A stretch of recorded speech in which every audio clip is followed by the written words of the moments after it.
এফালে প্ৰচণ্ড গ্ৰীষ্ম প্ৰবাহ আৰু আনহাতে ধাৰাসাৰ বৰষুণৰ আগজাননী অসমত বতৰে কাল ৰূপ ধৰিব নেকি আগন্তুক দুটা দিনত কোট খুব বেছি বৰষুণৰ আগজাননী আছে আৰু সামগ্ৰিক ৰূপে ভাৰতৰ বতৰ বিজ্ঞান বিভাগৰ ফালৰ পৰা বিশেষকৈ যি ফৰকাষ্ট দিয়া হৈছে আগজাননী দিয়া হৈছে যে সমগ্ৰ ভাৰততে বিশেষকৈ উত্তৰ ভাৰতৰ বিভিন্ন ঠাই ইউপি দিল্লী ইত্যাদি ঠাই বা বিহাৰ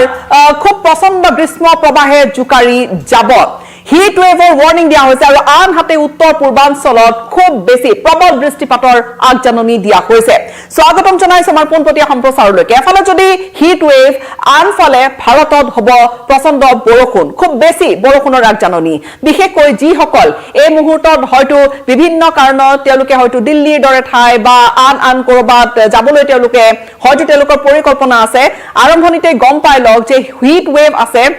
আৰু ইতিমধ্যে 46 ডিগ্ৰী হটেষ্ট এপ্ৰিল মাহতে আটাইতকৈ গৰম দিনটো ইতিমধ্যে সেই ধৰণৰ তাপমাত্ৰা চুইছে গৈ আৰু আগন্তুক দিনকেইটাত বিশেষকৈ আগন্তুক এটা সপ্তাহৰ ভিতৰতে এই গ্ৰীষ্ম প্ৰবাহ অব্যাহত থাকিব আৰু লগতে মে 2 তাৰিখ মানলৈকে যি বৰষুণৰ যিটো প্ৰকোপ সেয়া কিন্তু অসম বা উত্তৰ পূৰ্বাঞ্চলৰ বিভিন্ন ঠাইত অব্যাহত থাকিব এতিয়া হিট ৱেভ বিশেষকৈ এইখিনি সময়ত বহুতে হয়তো ল'ৰা ছোৱালীৰ হায়াৰ এডুকেশ্যনৰ বাবে বা তেনেকুৱা ধৰণৰ আন কোনো কামৰ বাবে হয়তো বিশেষকৈ আমি দেখো যে সচৰাচৰ ৰাজধানীত বহুতৰে কাম থাকে দিল্লী বা উত্তৰ প্ৰদেশত খুব বেছি গৰম এইকেইটা দিনত দেখা গৈছে আইএমডিৰ ফালৰ পৰা ফৰকাষ্ট দিয়া হৈছে সিভিয়াৰ হিট ৱেভৰ আৰু বিশেষকৈ যিসকলৰ কৰবাত হয়তো তেওঁলোকৰ যাত্ৰা কৰিবলগীয়া হৈছে বা আছে তেওঁলোকৰ আগন্তুক এই 2-3টা দিনৰ ভিতৰতে তেনেহলে আৰম্ভণিতে সাজু হৈ যাও যে প্ৰচণ্ড কিন্তু গৰম পাব আৰু গৰমৰ প্ৰকোপে কিন্তু বাৰকৈ দহিব এতিয়া কোৱা হৈছে সিভিয়াৰ হিট ৱেভ কণ্ডিশ্যন ক'ত হ'ব উত্তৰ আৰু চেন্ট্ৰেল ষ্টেট কেইখনত অৰ্থাৎ ভাৰতৰ মধ্য ভাগৰ যিখিনি ষ্টেট ৰাজ্য আৰু সমান্তৰালকৈ যিখিনি উত্তৰ ভাৰতৰ ৰাজ্য খুব বেছি হিট ৱেভৰ কথা কোৱা হৈছে আৰু আনহাতে নৰ্থ ইষ্ট আৰু লগতে ইষ্টাৰ্ণ ইণ্ডিয়াৰ কিছু ঠাই বৰষুণ দিয়া হৈছে আৰু এই যিটো তেওঁলোকৰ weather bulletin all India weather summary আৰু ফৰকাষ্ট বুলেটিনৰ ফালৰ পৰা যি ইস্যু কৰা হৈছে জাননী তাত তেওঁলোকে কোৱা হৈছে ইতিমধ্যে এপ্ৰিলৰ 26 তাৰিখে তেওঁলোকে বুলেটিন প্ৰকাশ কৰিলে তাত কোৱা হৈছে গোটেই সমগ্ৰ দেশৰ হাইয়েষ্ট টেম্পাৰেচাৰ আলোকাত ৰেকৰ্ড কৰা হৈছিল 46.9 ডিগ্ৰী সেলসিয়াস 46.9 ডিগ্ৰী সেলসিয়াস এতিয়াতে মে মাহ পৰিবলৈ আছে এপ্ৰিল জুলাই নাই এই ধৰণৰ তাপমাত্ৰা দেখা গৈছে সমান্তৰালকৈ কোৱা হৈছে হিমাচল প্ৰদেশ মধ্য প্ৰদেশ ঝাৰখণ্ড উত্তৰাখণ্ড পঞ্জাব ৰাজস্থান গুজৰাট হাৰিয়ানা আৰু দিল্লী আৰু লগতে আন কাষৰীয়া ঠাইখিনিত যি নৰ্মেল টেম্পাৰেচাৰ সেয়া সাধাৰণতকৈ অকণমান ওপৰত আছে অৰ্থাৎ গৰম থাকিব আৰু সেইটোৱে গৰমত বাৰুকৈ দহিছে উত্তৰ ভাৰত বা উত্তৰ পূৰ্বাঞ্চলক বাদ দি বাকী দেশৰ আন ৰাজ্যৰ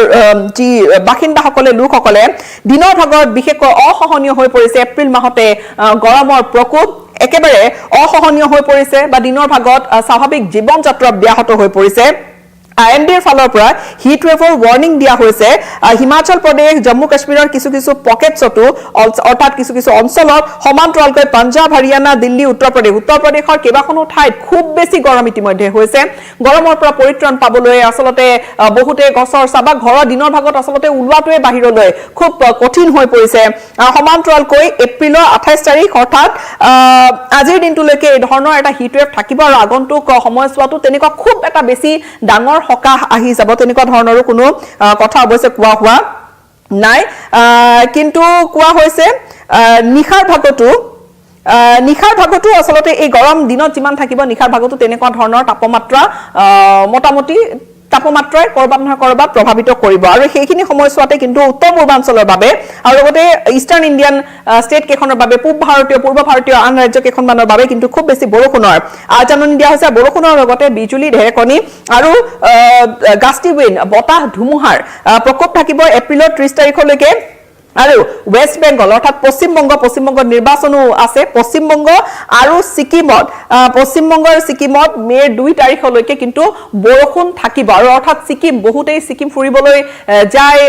এইখিনি সময়ছোৱাত কিন্তু আগতীয়াকৈ জানি লওক যে সিকিমত আমি জানো যে বহু বৰষুণ হলে পাহাৰীয়া ৰাজ্য যিকোনো পাহাৰীয়া ৰাজ্যত ভূমিস্খলনৰো এটা সমস্যা থাকে আৰু উত্তৰ পূৰ্বাঞ্চলত কিন্তু কোৱাই হৈছে heavy to very heavy rainfall বিশেষকৈ অৰুণাচল প্ৰদেশ অসম আৰু মেঘালয় মে 2 তাৰিখলৈকে আইএমডিৰ ফালৰ পৰা এটা ফৰকাষ্ট দিয়া হৈছে খুব বেছি বৰষুণ থাকিব নাগালেণ্ড মণিপুৰ মিজোৰাম আৰু ত্ৰিপুৰাটো 1 মে লৈকে বৰষুণ থাকিব আৰু বাকি সাব হিমালয়ান যেটো বেল্ট পশ্চিম বংগৰ পৰা সিকিমলৈকে একে ধৰণে হেভি ৰেইনফল এলাৰ্ট দিয়া হৈছে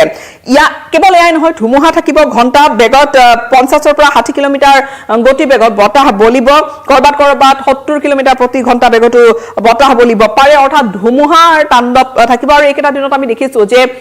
অসমৰ বিভিন্ন ঠাই ধুমুহাই বহু কেইখন জিলাত যথেষ্টখিনি ক্ষয়ক্ষতি কৰিছে বহুতৰে ঘৰৰ মুধ উৰুৱাই লৈ গৈছে কৰবাত আমি দেখিছো যে কৰবাত গছ উভালি পৰিছে বিদ্যুৎ সংযোগ ব্যাহত হৈছে এই ধৰণৰ আমি দৃশ্যবোৰ আসলতে দেখি আছো আৰু এতিয়া কোৱা হৈছে হেলষ্টৰ্ম এক্টিভিটি উৰিষ্যাত থাকিব পাৰে কিছু সমান্তৰালকৈ তেলেংগানা বা সাউথ সেন্ট্ৰেলৰ দক্ষিণ ভাৰতৰ ৰাজ্য কেইখনতো কৰবাত একজাক দুজাক বৰষুণ থাকিব পাৰে কৰবাত কোৱা হৈছে যে মডাৰেট মজলীয়া পৰিমাণৰ বৰষুণ বহু ঠাইত থাকিব পাৰে কিন্তু বিশেষকৈ উত্তৰ ভাৰতত বিশেষকৈ কিন্তু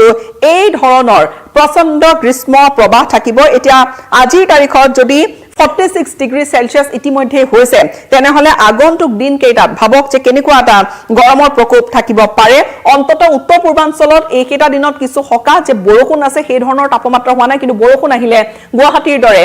কৃত্ৰিম বানপ্ৰবণ যিবোৰ চহৰ তাত আকৌ দেখা যায় যে বৰষুণেও আকৌ বৰ বিভীষিকা নমাই আনে সিদিনা আমি কি হল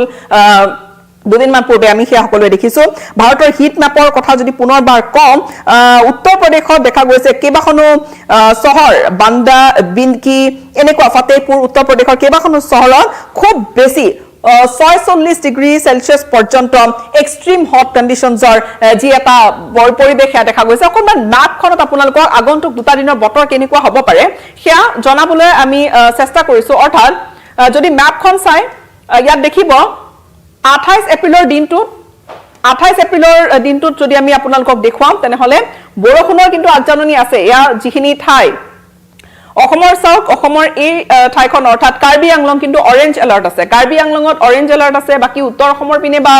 উজনি অসমৰ পিনে বৰ বিশেষ তেনেকুৱা চিন্তাৰ কাৰণ নাথাকিলেও কিন্তু ইয়াত যদি চাও আমি ডিমা হাছাও কাষতে লাগি থকা আকৌ ইষ্ট জয়ন্তীয়া হিলছতো অৰেঞ্জ এলাৰ্ট আছে আৰু সমান্তৰালকৈ ৱেষ্ট জয়ন্তীয়া হিলছ পশ্চিম জয়ন্তীয়া হিলছতো কিন্তু অৰেঞ্জ এলাৰ্ট আছে আৰু তাৰ প্ৰভাৱ এটা কৰবাত নহয় কৰবাত পৰে বাকি কাছাৰ হালধীয়া হৈ আছে অৰ্থাৎ বিজুলী ঢেৰেকণিৰ সৈতে বৰষুণ হোৱাৰ সম্ভাৱনা আছে সমান্তৰালকৈ কামৰূপ মহানগৰতো ইয়া বৰষুণ থাকিব পাৰে হেভি ৰেইনফল এলাৰ্ট আছে লগতে কামৰূপ ৰুৰালতো হেভি ৰেইনফল এলাৰ্ট আছে গোৱালপাৰাতো বৰষুণ থাকিব আগজাননী আছে বা এই ধৰণে ঠাই বিশেষে বৰপেটা কক নলবাৰী কক বা মধ্য অসম কক বা বিশেষকৈ বিশ্বনাথ কক বা শোণিতপুৰ বিজুলী ঢেৰেকণি বে কৰবাত এজাক দুজাক বৰষুণ আহিব পাৰে কিন্তু হেভি ৰেইনফল এলাৰ্ট আছে ইয়া কামৰূপত সমান্তৰালকৈ কামৰূপ ৰুৰেলতো হেভি ৰেইনফল এলাৰ্ট আমি ইয়াত দেখিছো আৰু মৰিগাঁও বতৰ ডাৱৰীয়া হৈ থাকিব 2000 বৰষুণ থাকিব পাৰে নলবাৰীতো বতৰ ডাৱৰীয়া হৈ থাকিব এয়া হৈছে 28 তাৰিখৰ গুটেই আপডেট কিন্তু 29 তাৰিখলৈকে যদি আপোনালোকক আমি ম্যাপখন লৈ যাও তেনেহলে কিন্তু চাইছে 4খন 5খন ঠাইত কিন্তু এয়া অৰেঞ্জ এলাৰ্ট অৰ্থাৎ আৰম্ভ কৰিছো তিনিচুকীয়াৰ পৰা তিনিচুকীয়াত অৰেঞ্জ এলাৰ্ট আছে খুব বেছি প্ৰবল বৰষুণৰ আগজাননী আছে আৰু সমান্তৰালকৈ এয়া যি ডিমা হাছাত বৰষুণ হ'ব পাৰে সমান্তৰালকৈ কাছাৰত বৰষুণ হ'ব পাৰে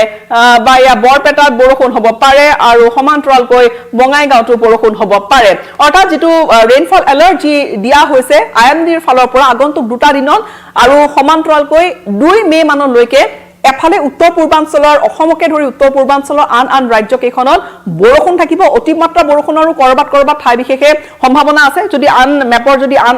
ৰাজ্যসমূহ যদি চাই বৰষুণ থাকিব পূব ভাৰত অৰ্থাৎ এয়া যদি চাই পশ্চিম বংগৰ বহু ঠাইত বা ওড়িশাৰ বহু ঠাইত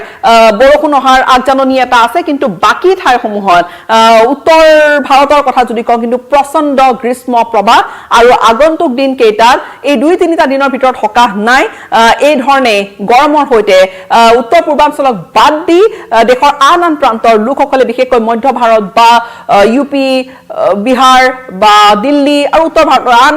ঠাই কেইখনলৈকে ৰাজস্থানকে ধৰি খুব বেছি গৰমৰ প্ৰকোপ সৰ্বসাধাৰণে জনজীৱন কৰবাত ব্যাহত কৰিব আৰু ভুগিব লাগিব গৰম থাকিব আৰু ইফালে উত্তৰ পূৰ্বাঞ্চলত থাকিব বৰষুণ